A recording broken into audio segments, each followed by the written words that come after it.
For most, the unknown of reentry is overwhelming and, quite frankly, a daunting task. The purpose of this video is to give you an understanding of what the parole board expects from you, but more importantly, what you can expect from the board. The importance of reentry is recognized by the governor, who has created an agency entitled the Governor's Office of Transition Support and Reentry. The mission of this agency is to pool resources and fill resource gaps throughout the state, as well as help you overcome any hurdles you may encounter.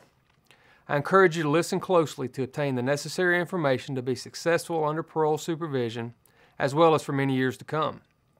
Over the next few minutes, you will receive a clear roadmap on how to avoid reincarceration. Thank you again and congratulations. I hope you find this video helpful in becoming part of the 70+% of individuals who successfully complete parole.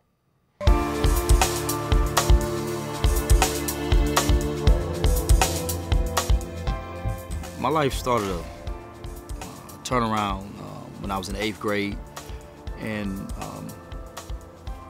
not having a father figure in my life, not having brothers, grew up in a single-parent home, really had no direction.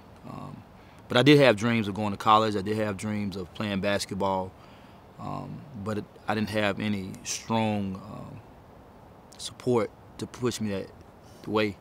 So it was easy for me to get off track, and some of my friends had started selling drugs. I was raised by my mom. She did a great job, loving, caring individual, great family. I had 2 sisters, one older, one younger.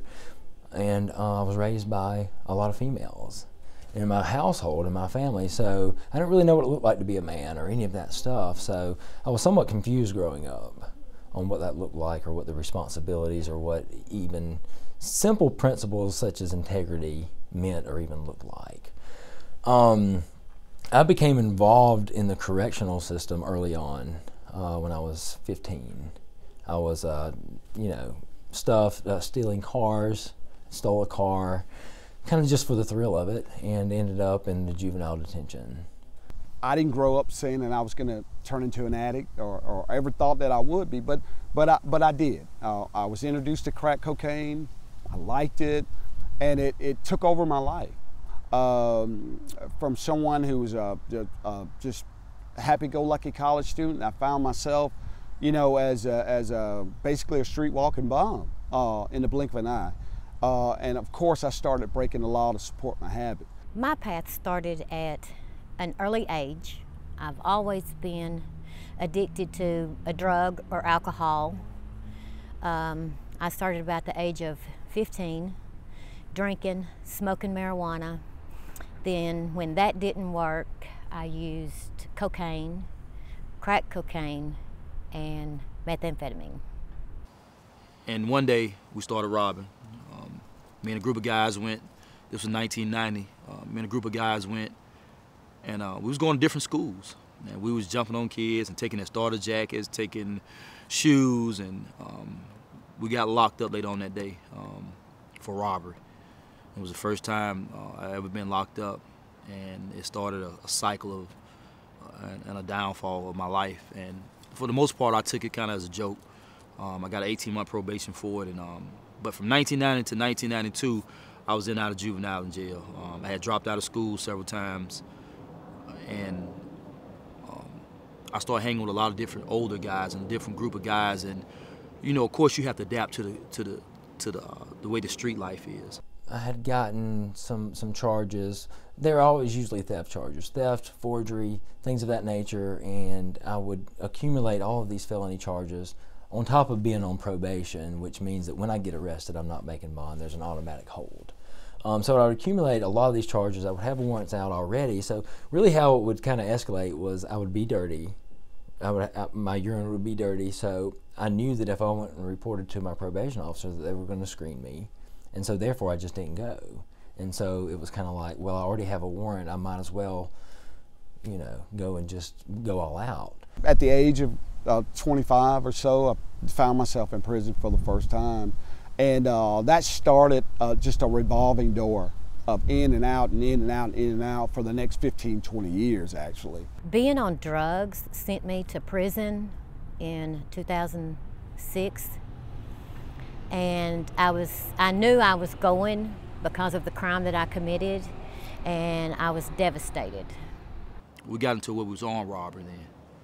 And 1993, crazy situation happened. Me and a group of guys and a young lady, we went to a house, and in the process of going into this house, a man got killed. And we ran, we thought we got away. A couple days later, we tried to do another robbery. The next day, we did another robbery, and we got caught. I got caught with a different group of guys. As much as I wanted to do something different at that time, I was so caught up in my lifestyle that I thought that I would always be in and out of the system. And the 10 years that I had on probation just seemed like never ending, that I'd never get through it.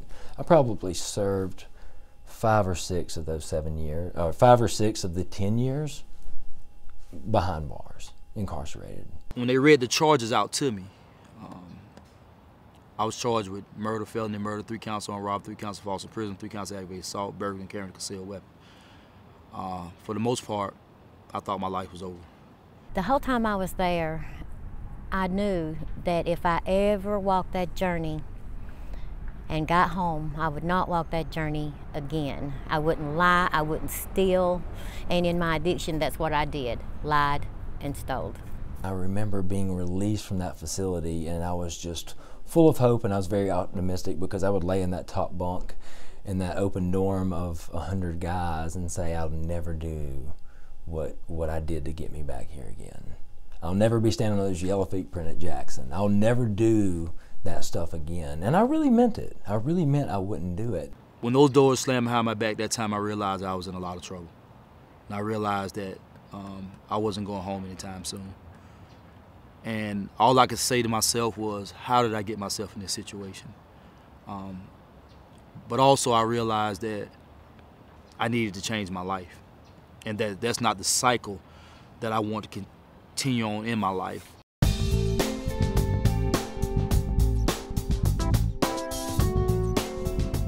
I know many of you are anxious about your pending release. You don't know what to expect from parole, what type of parole officer you will have. Will they help you or try to return you to prison? There are many rumors floating around about parole. Have you heard the rumor that your parole officer gets $100 for each person he revokes on parole? Believe me, that's just a rumor, along with many of the other negative comments about parole and parole officers. Your parole officer will be an experienced and knowledgeable professional with 2 main goals: to successfully transition you back into the community and to protect the public. When you are released, your parole officer really wants you to succeed. They will provide you with resources and refer you to programs that will meet your needs and aid in reducing your risk of reoffending. But it's up to you to make good decisions, associate with good people, and stay out of trouble. Your parole officer will visit you at your residence and place of employment to ensure you are meeting your conditions of parole. Your success is our success. However, when your parole officer determines you are not meeting your conditions of parole, he or she has an obligation to address those violations. Remember, your officer has 2 goals: to assist you in your transition back into the community and to protect the public. Violations of your parole conditions directly affect the safety of the public. The best way to avoid parole violations is to seek and maintain full-time employment, maintain a stable residence, and remain drug-free. You all can successfully transition from prison to becoming a law-abiding citizen. Returning home from prison is not easy, and your parole officer is there to assist you in that transition. However, the main person responsible for your success is you. When I first meet a parolee, the first thing I do is lay out my expectations for them and what I expect for them to be successful. I give them the resources that they need, that as far as their parole conditions, and maybe sometimes resources that they aren't a condition that I can tell that they need. When parolees first come out, you have different types of people. Some of them have been under supervision before, so they know what to expect. But typically those people that first coming out, they need guidance for what to expect while on parole. So my job is to educate them on what to expect and what we expect of them, which is certain conditions of parole they must abide by.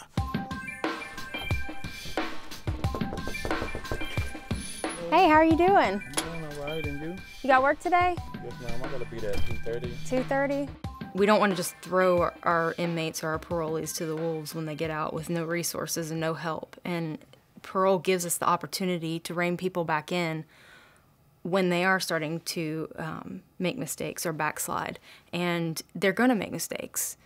But that's why we're here. That's why parole officers are there, to help them and lead them in the right direction so that they don't end up back in prison. If we just put people back out in the streets with no transition or nobody to hold them accountable, they're going to go right back to the same lifestyle that they were living prior to going to prison. Stop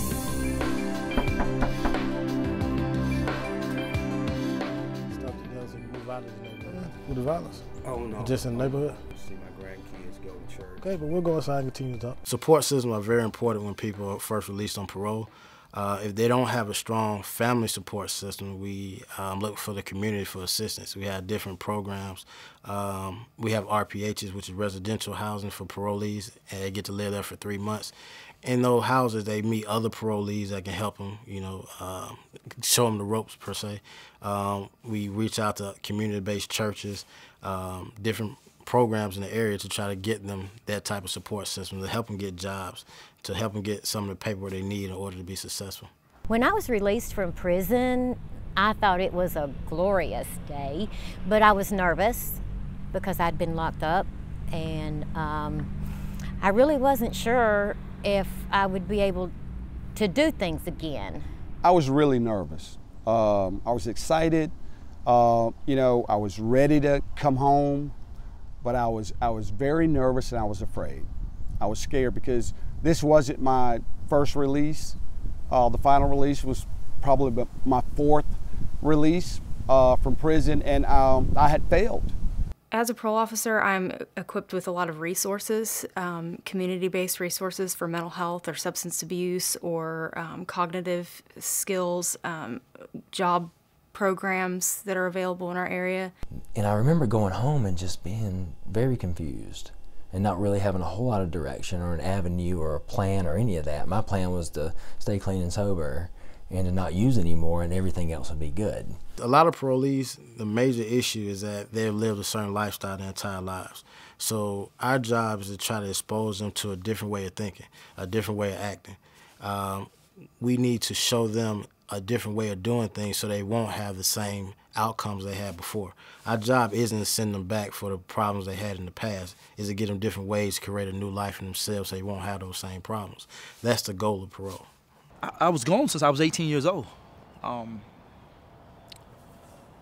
Probably when I got out, I was still 18 years old, because I never really had a chance to learn life in the sense of responsibilities, paying bills. These are things that you really have to learn how to adjust to, and I don't know if you can adjust to that overnight. You just had to be determined to want to be successful, so in all that responsibility comes.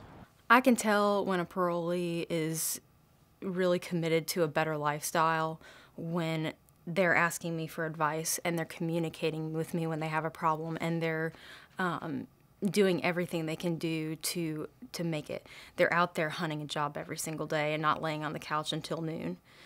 They're out there participating in their programs and not complaining to me that I'm making them go. Personally, I don't judge people, and I don't judge their past. I totally look at people for the action they do from today forward. Every day you're breathing, I believe you have a chance to do something different. You don't have to make the same decisions. So as a parolee, when you come out, I look at it as a fresh start. When I met my parole officer, I told them, y'all are not going to have to worry about me. And I knew they were just thinking. I've heard this before, but it was true. And they told me that anything that I needed, or if I had any issues, that they would help me, and that's what they did. Things are changing. It's not the old lock them up, throw away the key attitude anymore. And that's a really good thing. This is a great time for guys who are getting out, who may or may not have the resources or the information they need. These people have been through a lot of really bad stuff, and they don't necessarily know how to process the things that they've been through, and so they cover it up with drugs and abusive behavior. And if we just put them in jail and we don't address the issues, we're not fixing anything. We're just creating another problem. Let them know what your needs are. If you don't know what your needs are, tell them you don't know what your needs are. You know, see if you can get with someone and help figure out what your best first step is. The ultimate goal for parole is not only to become a successful person in society, but to actually release the reins, per se. The more and more you comply, you can move toward what's called commutation, which means that your parole could be ended early. It is very rewarding to see a parolee succeed. However, I cannot take responsibility for their successes or their failures, because ultimately they're responsible for their success and they're responsible for their failures. I'm just here to give them the tools that they need to be successful.